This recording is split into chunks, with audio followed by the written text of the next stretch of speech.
حدیث میں آتا ہے کہ محرم الحرام اللہ تعالیٰ کا مہینہ ہے۔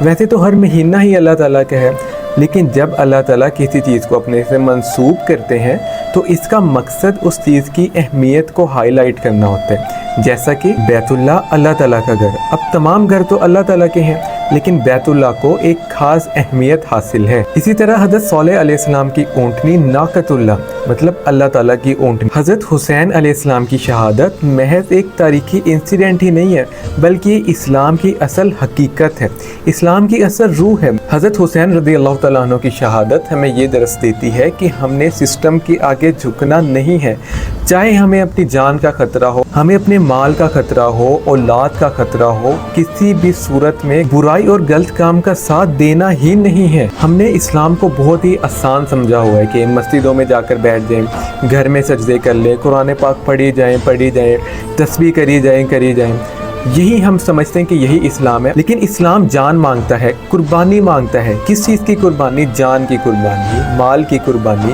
اپنوں کی قربانی، اپنی نفس کی قربانی۔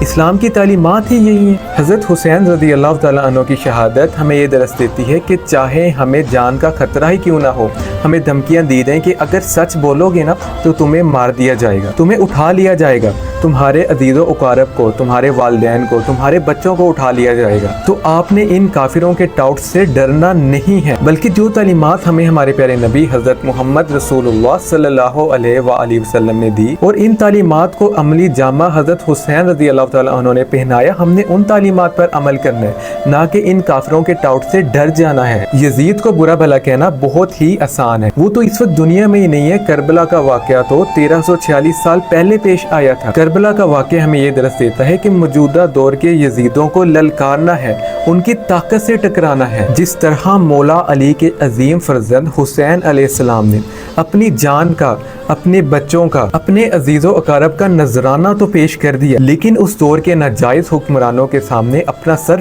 بالکل بھی نہیں جھکایا۔